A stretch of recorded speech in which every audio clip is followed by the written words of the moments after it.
তো হ্যালো বন্ধুরা, সবাই কেমন আছো? আশা করছি ভালো আছো। আমি তো খুব ভালো আছি। কেন বলো তো? আজকে হচ্ছে আমার জন্মদিন। এটা কিন্তু রাত 12টার পরে। আমার বর কী করছে দেখেছো? আমাকে সারপ্রাইজ দেওয়ার জন্য ও প্রতি বছরই এই কাজটাই করে। মানে এমন ভাব নিয়ে চলে যে আমি যেন মনে করি যে ও ভুলে গেছে দিনটা, কিন্তু না, ও কিন্তু মনে রাখে। তো সোহমবাবু ব্লগে তোমাদের তো ওয়েলকাম জানাতেই ভুলে গেছি। তো তোমাদেরকে সবাইকে সোহমবাবু ব্লগে স্বাগতম জানিয়ে এই ছোট্ট একটা ব্লগ শুরু করছি। দেখেছো, কারেন্ট চলে গেছিলো রাত 12টা, 12:30 তখন বাজে, 12:20। তো কারেন্ট চলে গেছে, এদিকে ঘুম হচ্ছিল না। তো ছটফট করছিলাম গরমের জন্য। তো তারপরে দেখি কিনা সানসেটের উপর থেকে কেকটা পারলো, আর দোকানের ভিতর থেকে কি একটা প্যাকেট নিয়ে এলো। তো তারপরে আমাকে টেনে তুলেছে, আমি তো ঘুমাচ্ছিলাম, একটু ঘুম ঘুম ভাব এসেছিলো সেই সময়। তো আমাকে টেনে তুলেছে, উঠে দেখি এখানে কেক রেডি করছে। তো আমি তো খুব খুশি হয়ে গেছি, দেখে তো অবাক হয়ে গেছি। রাত 12টায় কারেন্ট নেই, ফোনের লাইট জ্বেলে দেখো বার্থডে সেলিব্রেট হচ্ছে। এত সুন্দর একটা সারপ্রাইজ পেতে কার না ভালো লাগে। তো আমি খুব খুশি হয়ে গেছিলাম, কি বলবো ভেবে পাচ্ছিলাম না। তা একভাবে কেকটার দিকে তাকিয়েছিলাম। এদিকে ভিডিও করছে, তো বলছে কেকটা কাটো। তা আমি ওকে ডাকছিলাম যে আমি একা একা কাটবো, তুমি এসো আমার সাথে, না তুমি কাটো। তো তারপরে দেখো এক ফুঁ দিয়ে মোমবাতিটা লিভিয়েই ফেললাম। আর এই যে আস্তে আস্তে কেকটা কাটছি, আর আমার বর কিন্তু চোরের মতো আমাকে হ্যাপি বার্থডে উইশ করছিল। রাত্রিবেলা তো এই জিনিসটা, এই সারপ্রাইজটা আমি প্রতি বছরই ওর কাছে পাই। ভাবি হয়তো ভুলে গেছে, কিন্তু না, ও ভোলে না। তো যাই হোক, দেখো কেকটা কিন্তু আমি শেষ পর্যন্ত কেটেই ফেললাম। তো ওকে খাওয়াতে চাইছিলাম, বলছে না তুমি খাও। কিন্তু ওর গালে না দিয়ে আমি কীভাবে খাই বলো দেখি।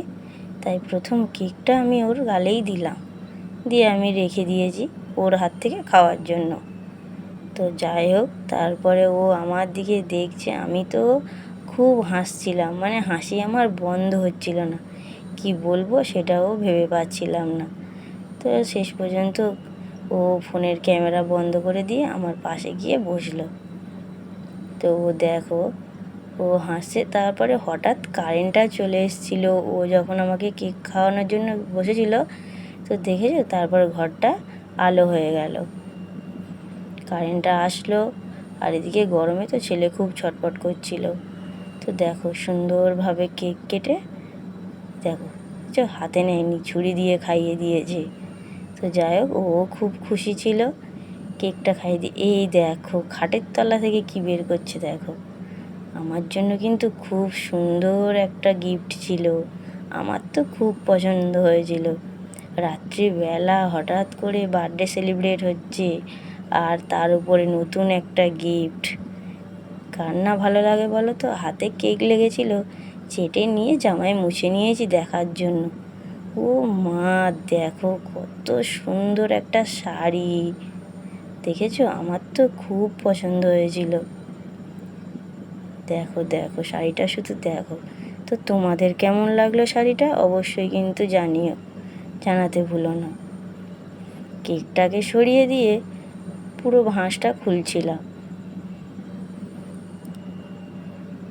এটা হচ্ছে বেনারসি, তো আমাকে বেনারসি গিফট করেছে। দেখো কত সুন্দর শাড়িটা, শাড়িটা পুরো কাজ করা, কোথাও একটু ফাঁকা ছিল না। তো ও তারপরে ওর ফোন দিয়ে একটা ছোট্ট একটা ভিডিও করছিল। তো আমি না একটু বেশি আনন্দ হয়ে ওকে না জড়িয়ে ধরে কেঁদে ফেলেছিলাম। তো বেশি আনন্দ হলেই তো এমনিতেই চোখ দিয়ে জল আসে, মানুষ আনন্দেতেও কাঁদে আবার দুঃখেও কাঁদে, কিন্তু আমি কেঁদে ফেলেছিলাম। তো যাই হোক, তো শাড়িটা দেখো কত সুন্দর, শাড়িটা আমার কিন্তু খুব পছন্দ হয়েছে।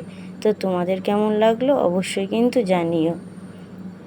তো শাড়িটা দেখা চলছিল, ও কিছু ফটো তুলছিল, তবে বেশি ফটো তোলা হয়নি। এবছর জন্মদিনে কোনো ফটোই বেশি তোলা হয়নি। তো তারপরে পরের দিন সকালবেলা আমার ছেলে বাকি কেকটা ফ্রিজে ছিল, ও বের করে নিয়ে এসে কেকটাকে কাটছে। অনেকবার জিজ্ঞেস করেছে কার জন্মদিন। তো যাই হোক, কেকটা আমি আর আমার ছেলে খাওয়া দাওয়া করি। তো তোমরা ঝপঝপ করে একটা সাবস্ক্রাইব করে দাও দেখি। কেকটা আমরা খেতে থাকি, তোমরা একটা সাবস্ক্রাইব, একটা লাইক আর একটা কমেন্ট করতে থাকো। তাড়াতাড়ি করো, কিন্তু আমি এখানেই বিদায় নিয়ে নিলাম। ভিডিওটা ভালো লাগলে অবশ্যই একটা সাবস্ক্রাইব করো। দেখা হচ্ছে পরের ভিডিওতে। টাটা।